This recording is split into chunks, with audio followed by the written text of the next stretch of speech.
కుటుంబానికని గుర్తించి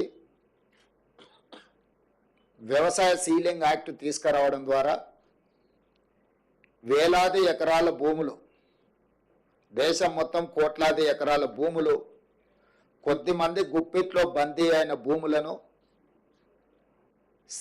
agriculture ceiling act తీసుకురావడం ద్వారా ఈ భూములన్నిటిని కూడా ప్రభుత్వం తీసుకొని ప్రధానంగా దళితులకు, గిరిజనులకు, బలహీన వర్గాలకు పంచిపెట్టడం ద్వారా వాళ్ళ ఆత్మగౌరవాన్ని పెంపొందించింది శ్రీమతి ఇందిరాగాంధీ గారు.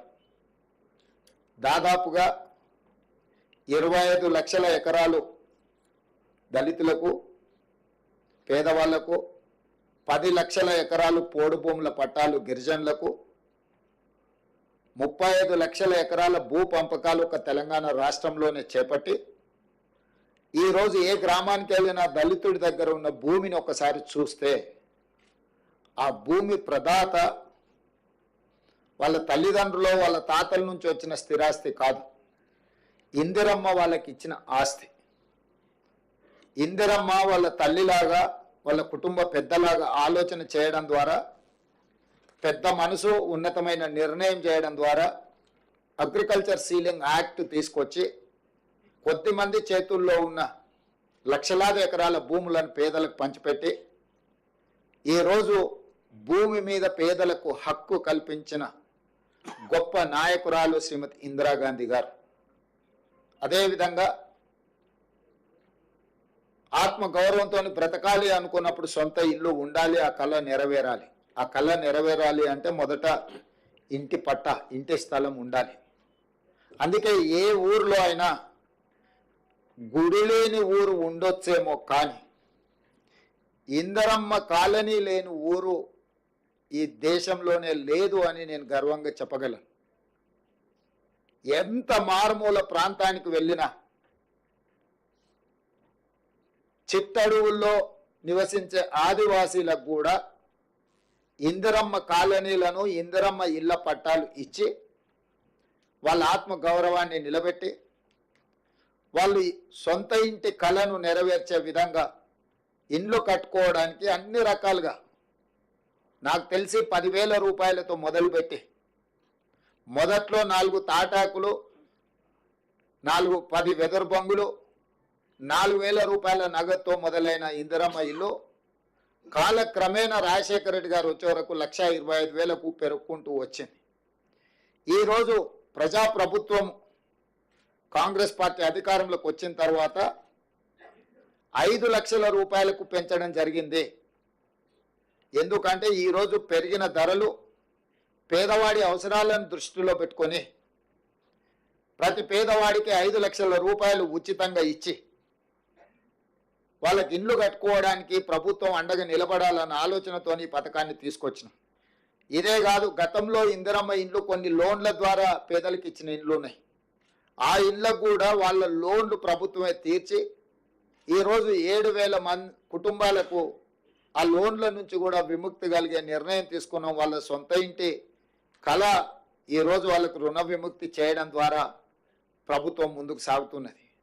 అందుకే ఈరోజు గృహ నిర్మాణ శాఖ మంత్రివర్యులు పొంగులేటి శ్రీనివాసరెడ్డి గారు ప్రజాపాలనలో గ్రామ సభల ద్వారా సేకరించిన అప్లికేషన్లను విశ్లేషించడమే కాకుండా అర్హులైన అందరి వివరాలను కేంద్ర ప్రభుత్వానికి అందించి కేంద్ర ప్రభుత్వం నుంచి రావాల్సిన నిధులను రాబట్టుకునే కార్యక్రమాన్ని చేపట్టడమే కాకుండా ఈ కార్యక్రమం లక్ష్యం ఎంత గొప్పదైనా అమలులో లోపాలు ఉంటే పూర్తిగా ప్రభుత్వ విశ్వసనీయత దెబ్బతింటుంది, పేదవాళ్ళకు అన్యాయం జరుగుతుందన్న ఆలోచనతోటి ఒక గొప్ప లక్ష్యంతో ప్రజాపాలనలో వచ్చిన అప్లికేషన్లను పరిశీలించడమే కాకుండా సాంకేతిక నైపుణ్యాన్ని, ఆర్టిఫిషియల్ ఇంటెలిజెన్స్ను జోడించి ఏ ఒక్క ఇల్లు కూడా అనర్హులకు అందకూడదు, అర్హులైన వాళ్ళకే ఇల్లు చెందాలి అన్న ఆలోచనతో నూతనంగా ఒక యాప్ తీసుకొచ్చి ఆర్టిఫిషియల్ ఇంటెలిజెన్స్ ద్వారా ప్రతి స్థాయిలో, పునాది స్థాయిలో, గోడల స్థాయిలో,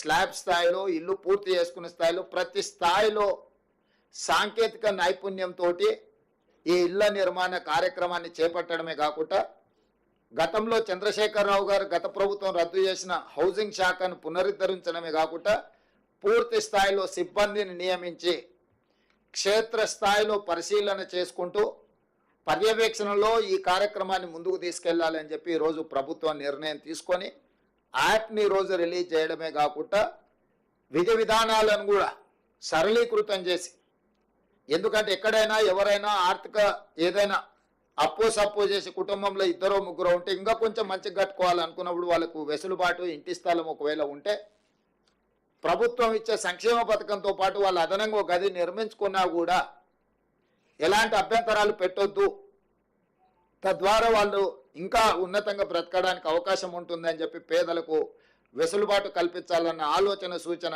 మా మంత్రి గారు చేయడంతో ఉప ముఖ్యమంత్రి గారు నేను కూడా ఇది మంచి సూచన అని చెప్పి వాటిని ఆమోదించడం జరిగింది.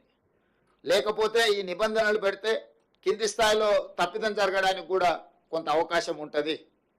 సో తప్పిదాలు జరగకుండా ఉండడానికి పేదలకు ఏది మేలు జరుగుతుందో, పేదలకు న్యాయం చేయడానికి అవసరమైన అన్ని నిర్ణయాలు పారదర్శకంగా తీసుకోవాలనేది మా ప్రభుత్వం యొక్క ఆలోచన. ఆ ఆలోచనలో భాగంగా మొదటి సంవత్సరము ప్రతి నియోజకవర్గానికి 3,500 ఇండ్ల కేటాయింపులో భాగంగా 4,50,000 ఇండ్లకు 5 లక్షల రూపాయలతోని పరిపాలన అనుమతి ఇవ్వడం జరిగింది. ఈరోజు ఈ యాప్ను ప్రవేశపెట్టడం ద్వారా లబ్ధిదారుల ఎంపిక ప్రక్రియ పారదర్శకంగా సరళీకృతంగా జరగడానికి అవకాశం కలిగింది. అందుకే ఈరోజు తెలంగాణ పేదలందరికీ ఇది ఒక పండుగ.